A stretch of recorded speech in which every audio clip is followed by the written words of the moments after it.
Le Grand Prix de triathlon s'engage auprès de la Fondation ARC pour la recherche sur le cancer.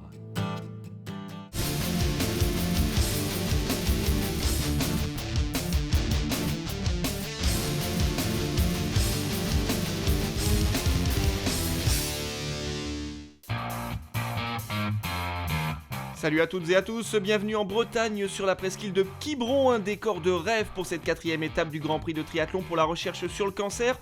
Et pour nous accompagner notre consultant, notre expert Laurent Vidal, 5e au JO de Londres et triple champion de France. Salut Laurent. Bonjour à tous.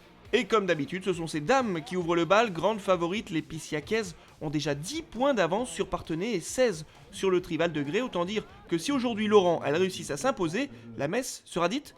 Je sais pas si la messe sera dite, mais en tout cas, ça leur donnera un avantage bien confortable, même si avec une finale avec un coefficient de 1,5, on peut jamais se mettre à l'abri. Alors on le sait Laurent, le Grand Prix c'est le rendez-vous des stars, illustration avec Gwen Jorgensen, la numéro 1 mondiale, également en tête de la Coupe du Monde, l'américaine vient renforcer l'équipe de Sartrouville. Je suis très contente d'être là, c'est la première fois que je viens à Quiberon avec mon équipe de Sartrouville. Le site est magnifique et j'ai hâte de courir ici. Ces courses sont très rapides, c'est un bon indicateur pour évaluer sa forme et se tester. Et le départ avec un petit sprint sur la grande plage de Quiberon, c'est parti pour 750 mètres de natation dans l'océan. Alors Laurent, c'est la première fois dans cette saison que les athlètes doivent nager dans la mer, est-ce que ça change la donne ? Effectivement, natation en mer qui change la donne, notamment en termes de navigation. C'est un petit peu plus compliqué de s'orienter. Et la spécificité de Quiberon, c'est qu'un vent qui poussait de la droite vers la gauche, donc ça influence un petit peu la trajectoire vers la première bouée.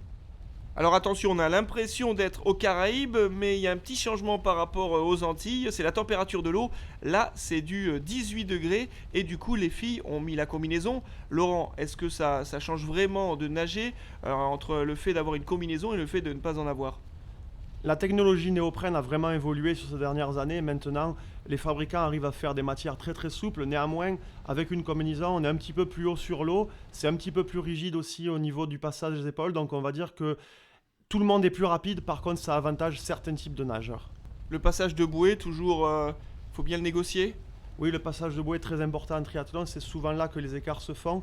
C'est pas spécialement l'arrivée à la bouée, c'est surtout l'arrivée et la sortie de bouée. On voit d'ailleurs que le groupe s'étire et c'est une Messine qui est en tête. À l'image de Ambrun, c'est toujours la jeune Horvath. Alors Gwen Jorgensen, bien sûr, est dans le trio tête. Elle fait une saison quasi parfaite, on peut dire ? Oui, c'est assez impressionnant cette année. Il me semble que toutes les courses auxquelles elle a participé, elle a gagné, mais surtout elle était devant de A à Z.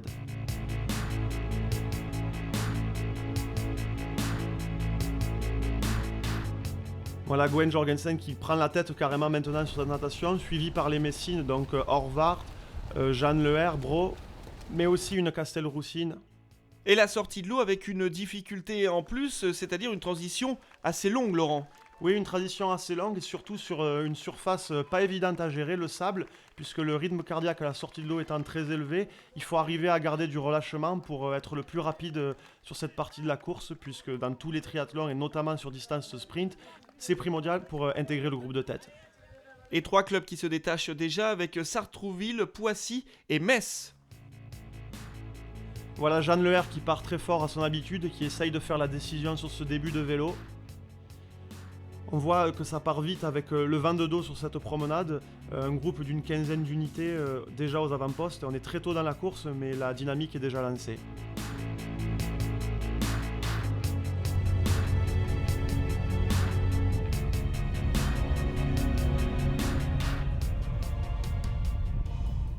Et à la fin du premier tour, on compte déjà 30 secondes d'avance pour le groupe de tête. Effectivement, sur le groupe des piégés amené par Charlotte Morel, mais aussi les filles du Tri Val de Grès. Bon voilà, il va falloir qu'elles s'organisent pour essayer de revenir rapidement. On n'est que sur le début du vélo, il n'y a encore rien qui est joué. Et justement, sur ce type de parcours, 20 km comme ça, tout droit, ou alors avec juste quelques virages serrés, est-ce qu'il est possible de revenir ? Il est toujours possible de revenir, surtout que derrière nous avons des bons éléments cyclistes avec Charlotte Morel, Ricard Alisque ou Felicity Rancelli. Néanmoins, le match semble assez déséquilibré sur ce type de parcours, sur une épreuve avec drafting, puisqu'on se l'imagine, devant elles vont partager le travail à 17, alors que derrière elles sont un peu moins nombreuses, donc ça va être quand même assez difficile, il va pas falloir traîner.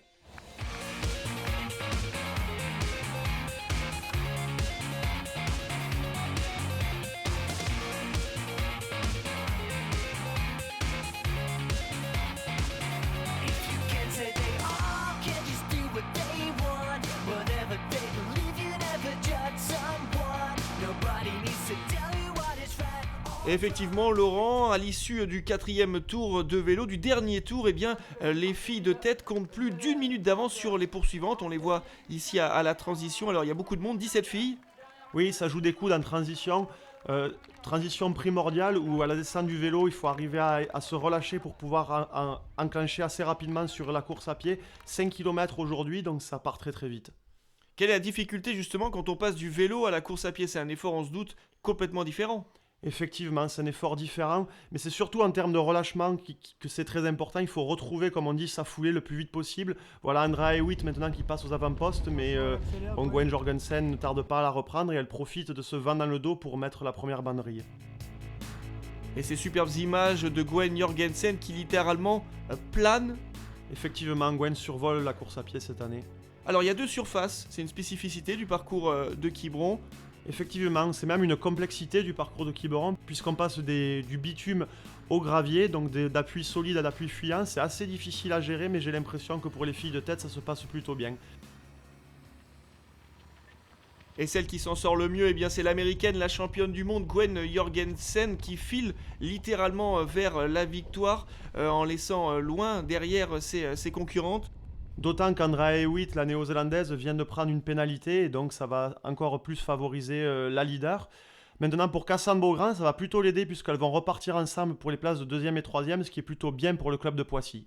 Voilà, ce qui est important, c'est qu'on parle de la victoire individuelle, mais il faut placer 3 filles dans les premières pour remporter l'épreuve. C'est aussi ça le plus important sur les Grands Prix. Amenée par l'américaine, suivie de Amy Charéron et de la Suissesse Yolanda Hanen, Sartrouville semble réaliser quand même un bon coup aujourd'hui. Alors un bon coup, mais ça ne suffit pas. Les Vertes finissent 2e car Poissy a mieux placé ses filles et donc remporte cette 4e étape. 4 victoires en 4 étapes pour les bleus et jaunes, donc le coup parfait. Et donc elle s'envole littéralement vers le titre de champion de France. À noter aussi la belle performance du Metz Triathlon qui finit 3e.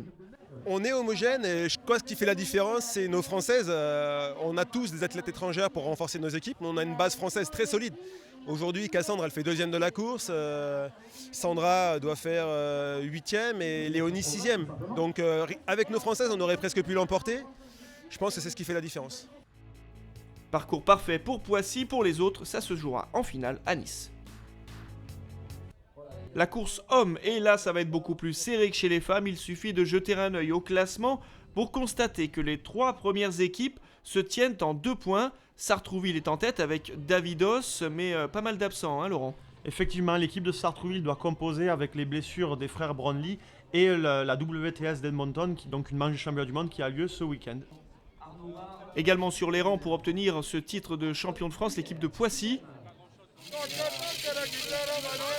Eux sont gonflés à bloc, ce sont les supporters de Saint-Jean-de-Mont qui attendent une victoire. Ils espèrent donc profiter des faiblesses des autres. Les gars, ils sont battants, ils ont envie, ils sentent qu'il y a là aussi une opportunité. Ils sont très très motivés. Ils ont fait en plus des très bons résultats depuis le début de l'année, que ce soit sur le Grand Prix français ou que ce soit sur les manches de Coupe du Monde ou le championnat d'Europe. Donc franchement, ils sont dans une très bonne forme et normalement, ça devrait le faire.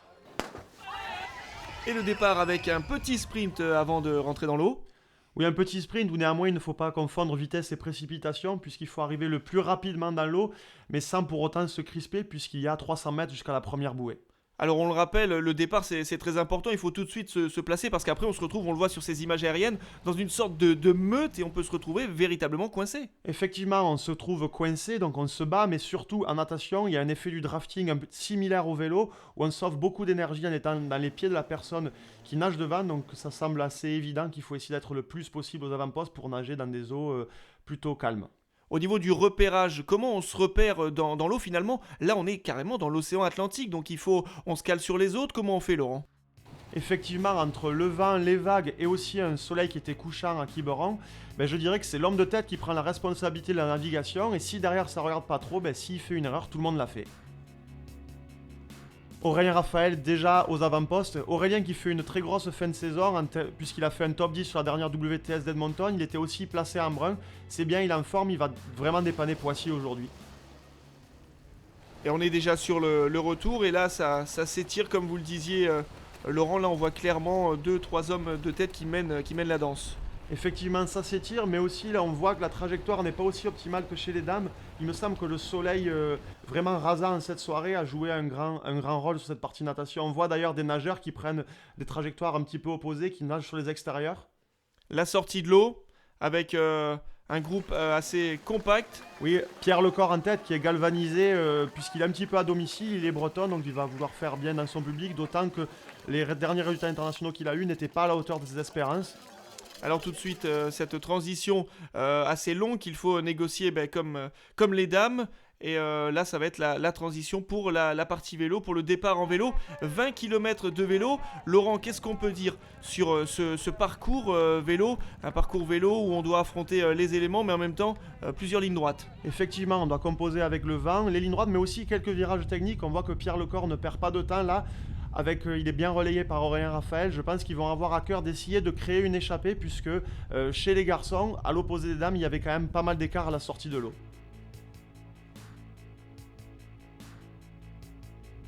Oui, on est déjà à presque 40 secondes d'avance pour le groupe de tête. Ils sont 9 et ils sont un peu de tous les clubs, ce qui pose un problème pour les poursuivants. Effectivement, c'est le gros problème pour le groupe de chasse qu'on voit à l'image. C'est-à-dire que devant, il y a pas mal de clubs représentés et du coup, personne derrière n'a envie de rouler.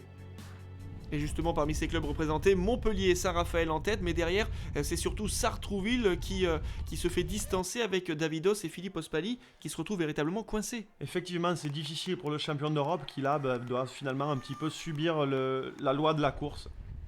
Julien Pousson pour Saint-Raphaël qui insuffle le rythme dans le groupe de tête.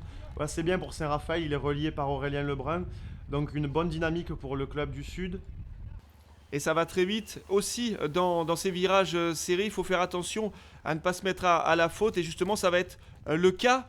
Effectivement, Ivan Tutukin pour Saint-Jean-de-Mont qui tombe. Ça va certainement compromettre les chances du club de Saint-Jean-de-Mont. Néanmoins, on voit que voilà, il est très lucide. Malgré sa chute, il se met sur le bord de la route. Il prend le temps pour remettre sa chaîne. Donc ça ne doit pas être trop grave. Alors, on le voit sur ces images aériennes. Hein, la vitesse, c'est impressionnant. Là, on roule à combien de kilomètres/heure, Laurent? Là, il y a vent dans le dos. Donc je dirais qu'on est à un peu plus de 50 km/h. Voilà, donc on est sur des timings, on va dire, presque Tour de France.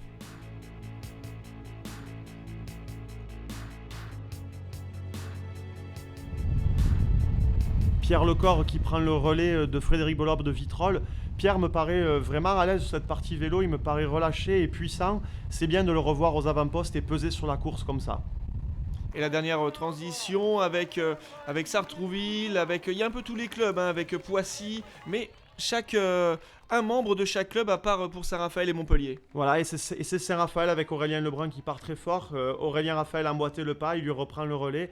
Donc voilà, à l'image, ça part quand même assez vite. Alors là, une course assez franco-française hein, ce jour-là. Effectivement, une course franco-française puisque c'était bien représenté à l'avant dans le groupe de tête. Derrière, on a le champion d'Europe, Davidos, qui essaye de revenir vers l'avant, mais un écart assez conséquent issu du vélo. Donc il va falloir vraiment faire une grosse course à pied pour que ça rentre. L'important aussi, c'est de rentrer dans les points, même si on voit qu'il y a un groupe de tête. Après, dans le groupe des poursuivants, l'important, c'est de placer ces 2 ou 3 autres athlètes pour marquer des points. Ça, on y pense pendant la course. Effectivement, on y pense. C'est ceux qui s'en sortent le mieux aujourd'hui. J'ai l'impression que c'est Montpellier, puisqu'avec le Canadien Lepage, et ils en avaient 2 devant, et Lepage fait une belle course à pied. Davidos qui mène ce groupe de tête avec Stephen Justus, l'Allemand, et l'Australien Ryan Bailey pour Mulhouse. Ça court quand même très vite derrière. Un peu difficile hein, pour Saint-Jean-de-Mont, à l'image de Brice de Bord. Saint-Jean-de-Mont qui voulait réussir un gros coup. Là, c'est plutôt raté avec cette chute. Voilà, c'est un manque de réussite aujourd'hui. Ça fait partie de la course, mais les adversaires vont en profiter. Salvisberg pour Sartrouville qui fait une très bonne course à pied. Il n'a pas eu à rouler en vélo, donc il est certainement très frais sur ce dernier 5 km. Là, on est sur la tête de course avec notamment Pierre Lecor qui va creuser l'écart, qui va mettre les gaz pour distancer ses adversaires. On le voit assez clairement. Effectivement, c'est du grand Pierre Lecor aujourd'hui. Il est au-dessus du lot, il se détache assez nettement en course à pied et il va certainement signer une très belle victoire ici à Quiberon. À Quiberon, juste à côté de chez lui. On rappelle qu'il est originaire de Vannes et donc il se dirige tranquillement on va dire presque vers la victoire, il prend même le temps de taper dans les mains. Oui, c'est ça qui est paradoxal, c'est que ça va très vite, mais ça paraît relâché et fluide, c'est vraiment bien. Derrière, Aurélien Raphaël et Aurélien Lebrun qui se disputent le sprint. Un podium 100% français aujourd'hui à Quiberon, suivi pour la 4e place du Suisse Salvisberg pour Sartrouville, donc une très bonne recrue pour Sartrouville. Et malgré tout, ça ne suffit pas pour les Verts, car c'est Saint-Raphaël qui s'impose devant Montpellier. Poissy prend la 3e place de ce Grand Prix de Quiberon. C'est un peu inespéré, après je savais que j'étais en forme, je reprends la confiance et surtout un bon état d'esprit à la suite des 2 mois que j'ai subis, on va dire. Donc là vraiment je suis content et je pense que c'est reparti, ouais. Un coup d'œil au classement suffit pour comprendre la situation. 2 équipes à égalité en tête, suivies de Saint-Jean-de-Mont qui est à 4 points. Autant dire que la finale à Nice sera très très chaude sur la promenade des Anglais. Elle réservera pas mal de surprises, on ne vous en dit pas plus pour l'instant. Ça sera pour le 3 octobre prochain, mais d'ici là, n'oubliez pas... Envie de différence, vibrez triathlon.